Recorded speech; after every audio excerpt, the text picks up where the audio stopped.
Hello there and welcome back. I'm finally back home in New York after 2 months of sorts of vacation in Italy, back in my hometown. So this is the first video that I'm shooting. After that, I arrived 2 days ago and I thought that I wanted to share some thoughts about, let's call it, my failure in bringing so much gear in Italy to end up with almost nothing. So I feel that a lot of you guys went through the same exact issue, and if you follow me on Instagram, we had a nice I had a nice post with a lot of you sharing their thoughts, and I find out that yes, this is a problem that a lot of us face. So I came out with few points that I would like to share, and ending up with what I would do and what I will do next time that I'm traveling. We will go through that, and as usual, if you want to support me, you can sign up on my Patreon, you can subscribe to the page, and you can buy from the affiliate link. That will help me immensely to keep going with the production. Now that I'm back, I have a lot of idea. I will start with new things, so I'm very excited. I already miss Italian, and I'm already miss pizzas. As you can see, I put on my body a few pounds, but you know, when you're in Italy, you have to eat. So let's start with this. First point, don't succumb to GAS FOMO. That's what I call it. So the GAS FOMO would be like your feeling of needing things. So I was leaving for 2 months, so that's kind of a long vacation. It's not just a week or two, but every time I go somewhere and I feel that I have some time eventually to dedicate to music, I start this urge. I have this urge of buying something new because I feel like, oh, I will have so much time to learn new things. I will enjoy so much more new stuff because I will have more time. That to me always been false. So what happened to me this time is like I knew that I had 2 months, and I thought in 2 months I will do so much stuff, like a new album, a lot of video content, blah blah blah blah blah. So right before leaving, I got into modular system again, and as you may imagine, that was really bad. Bad meaning like I didn't have a clear idea of what I need, like everybody that jump on Eurorack. So I end up in like a month or two before leaving building 2 systems that are pretty amazing, and they are super powerful and I love them. But every day I was like browsing the internet, looking for that model that I thought I really need to have it in vacation because that will help me doing this and that. So you can see here what I have. I have published some videos. This was supposed to be like a kind of a ambient system, and this one was supposed to be a sort of elevated 303 bass line that I would have used with my Octatrack and Vermona Performer that I brought also. You can see all the gear that I take to Italy in a previous video, and you'll see it was crazy. So I end up using the 303 sort of thing probably twice, and then I put it on a side because so many things, so many cool stuff, and a lot of module like the noise engineering one that needs some, learning, and so many things, not enough time and frame of mind to learn, so never used it. On this other one, I did some cool recording of it. Even in this case, most of the I end up using probably 3 or 4 modules over and over, and left the other one untouched.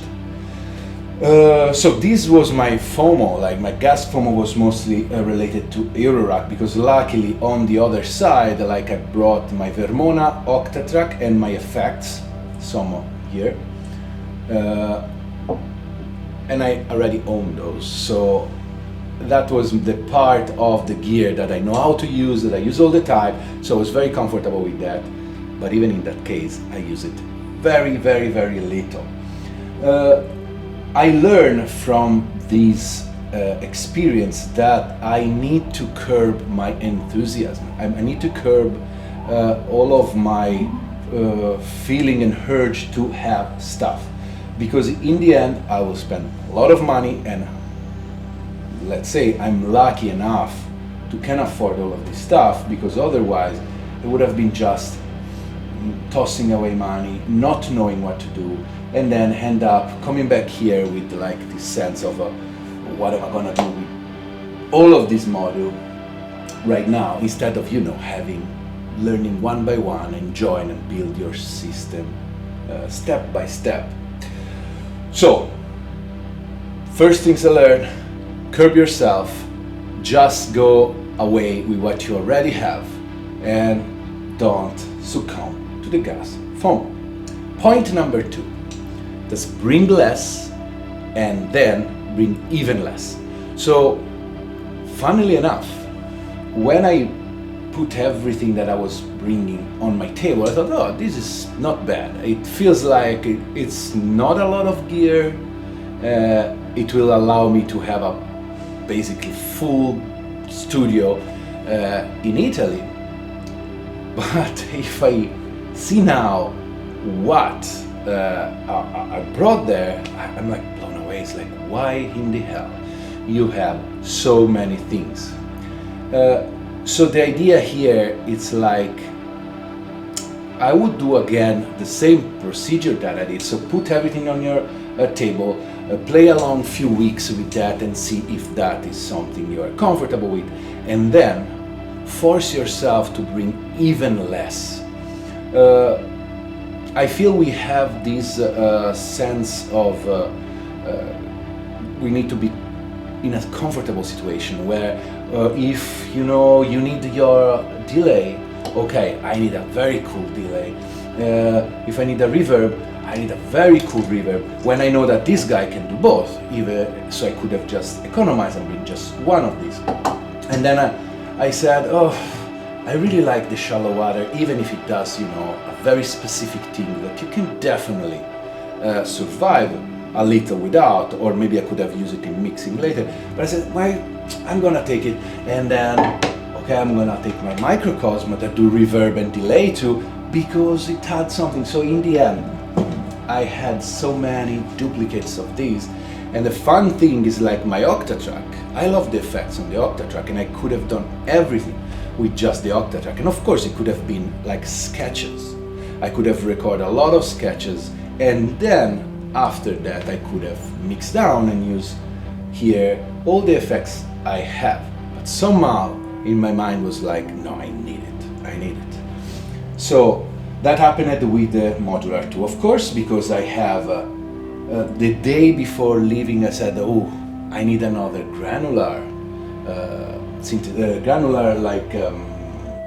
effects. So I had their bar, but I said, oh, I need also the monsoon, that is the clouds, the revision of the clouds.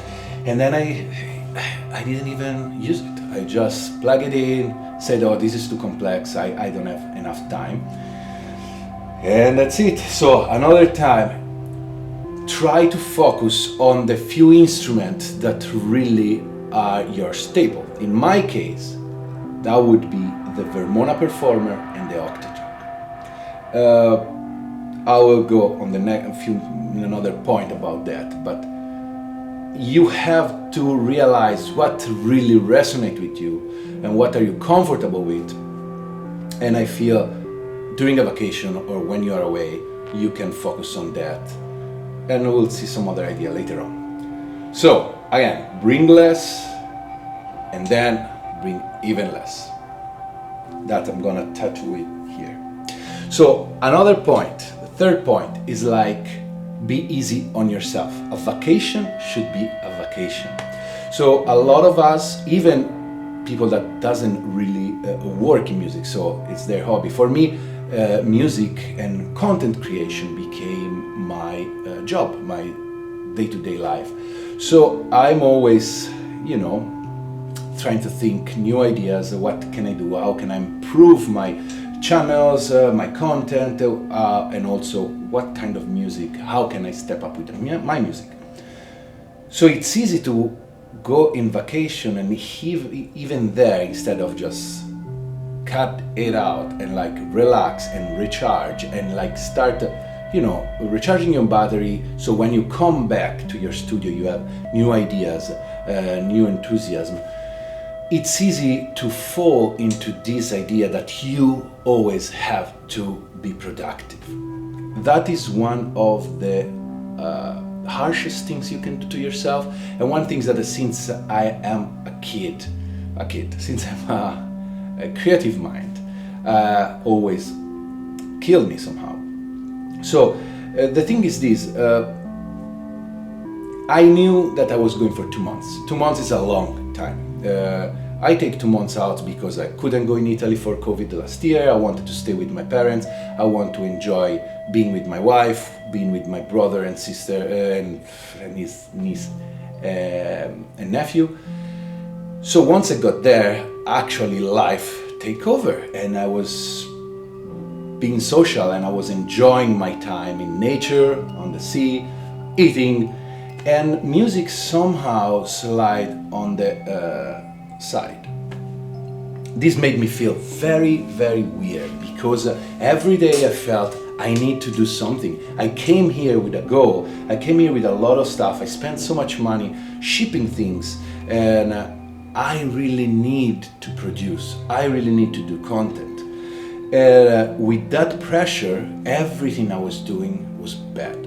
Was just something forced, something that didn't came from a frame of mind, a nice frame of mind. I wasn't showing up enough, and I wasn't really ready to create music. So I recorded a few good stuff, but honestly, everything else felt pushed.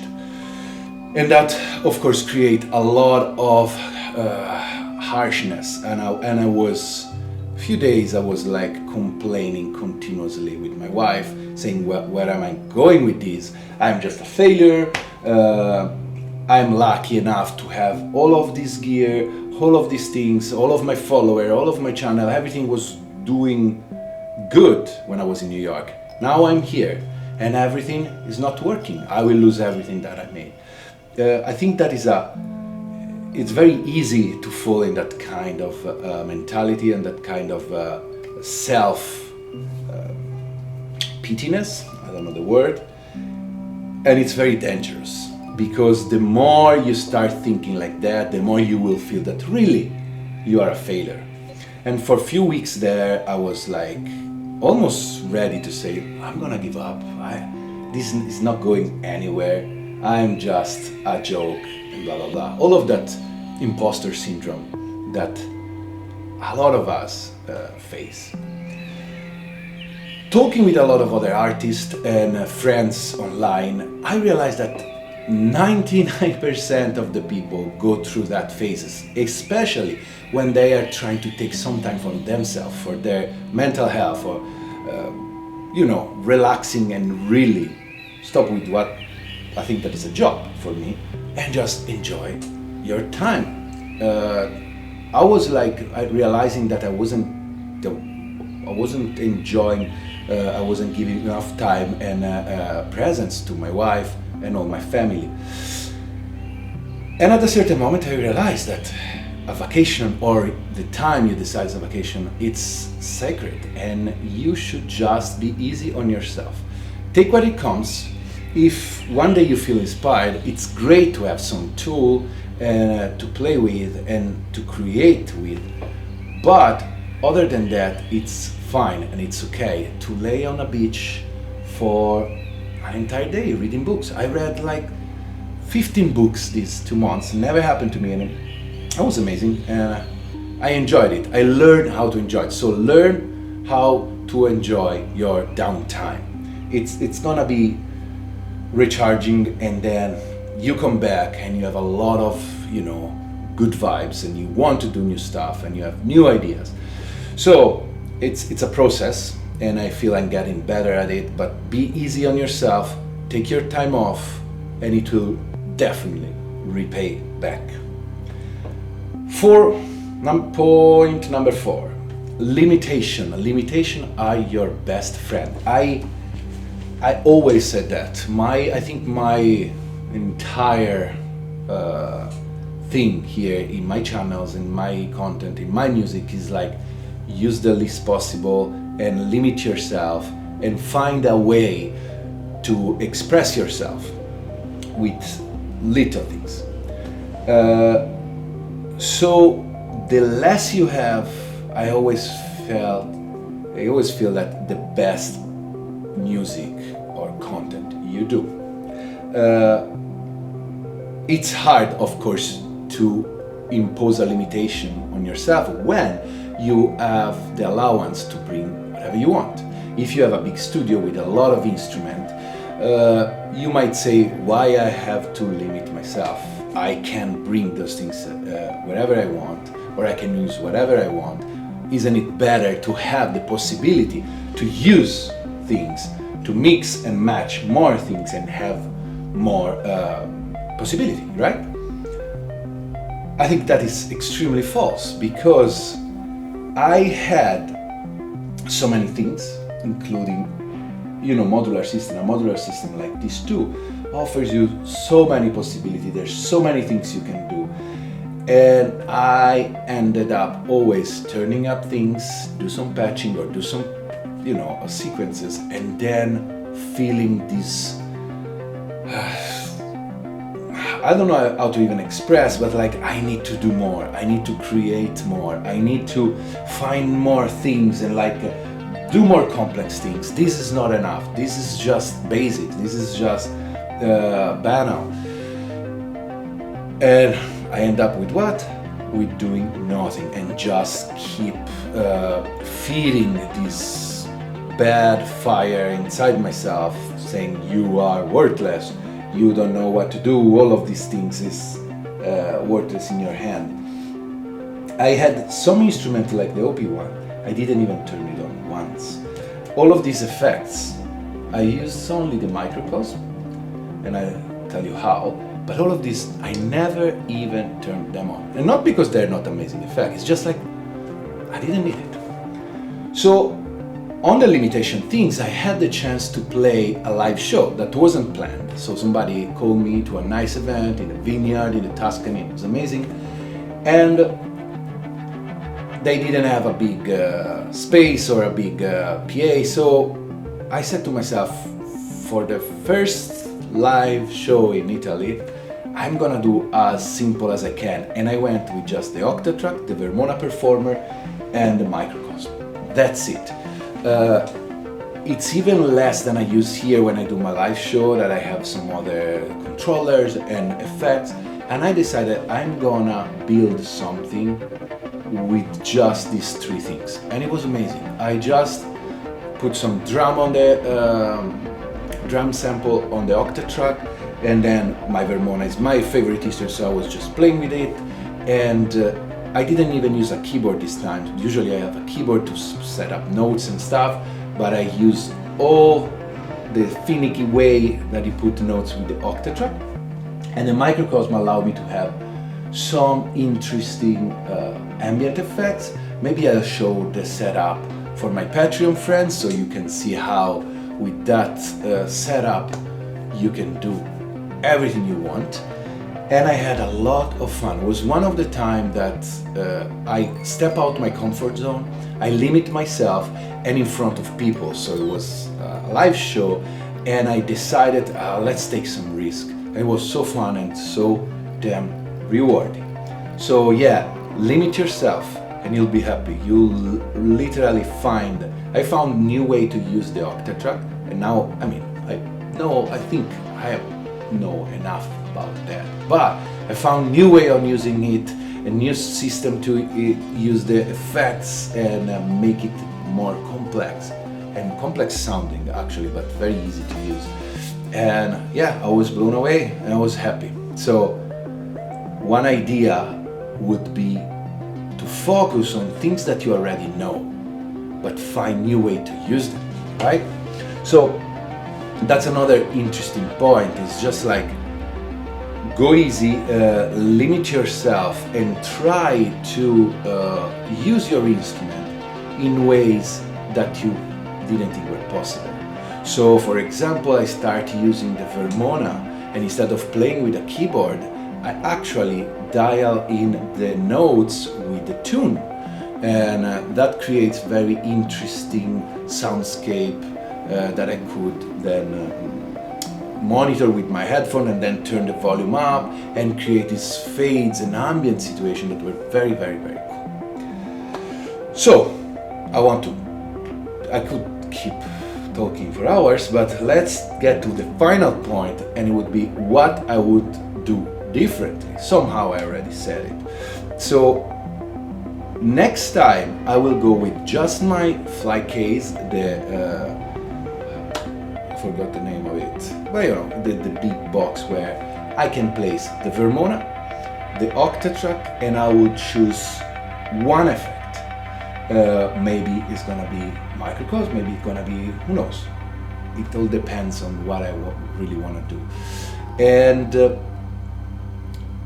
I feel that is the system that will allow me to do whatever I want. With the Octatrack, I keep pointing there because it's there, you won't see it, but it's there. With the Octatrack, the cool thing is like it can work as a mixer, right? So I don't need a mixer. I don't need to have a mixer in the venue I will go. The performer also has 4 out, basically, because it has 4 channels, so I can use 4 different voices and mix it 4 different things in the Octatrack. One can be a kick, the other one can be a hat, and the other 2 can be melodic, or it can work as a full chords using the 4 voices in an ambient way. So next time, and my advice would be, find a sequencer or a thing that you are comfortable with to do the sequencing, and maybe 1 or 2 voices. It could be like a Juno, like a boutique system, an SH01, that could have been also very interesting to think. Or I would go with just one modular system. With a modular, you need to really know what you want to do, because it's easy to end up. For example, I notice that everybody says that you never have enough VCA.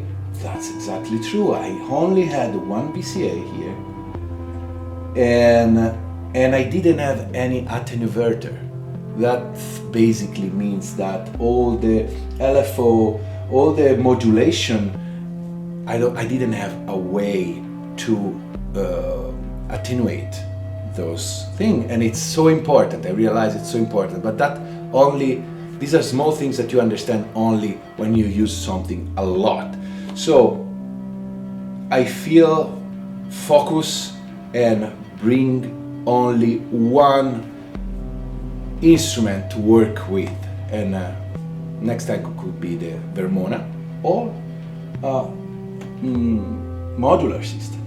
Besides, having the modular system on the airplane for hours, it was kind of stressful, but I'm lucky that everything was shipped and nothing had any problem. I will put the link for the case that I used to ship everything. It was perfect. I could fit there the Vermona, the Octatrack, and this small system, plus some other effects and the Norns and the Monomi, and I didn't have any problem. So that's a great way to ship stuff around. You can see in my previous video, like a couple of months ago, how I did it, and I really recommend that. It's like a $300 investment, but if you travel and if you plan to play around, it's a must. It's a must. It's super, super useful. And they stole my locks twice, both going and coming back. I don't know why. But I didn't lose anything and everything was fine. And that's it. I think, okay, it was a long video. I hope you can be interested. It's sharing thoughts that I feel a lot of you guys had. And now I'll go back to create some content on, you know, creating music. I'm excited about that. I miss my studio, kinda miss New York. And yeah, thanks for watching. I'll see you next week. And again, if you want to support, subscribe to the channel, share this video, or become a Patreon, and that would be amazing. Okay, you know what I missed really from New York? Cold brew. There's no way to have cold brew in Italy. Cheers. I'll see you next time. Ciao.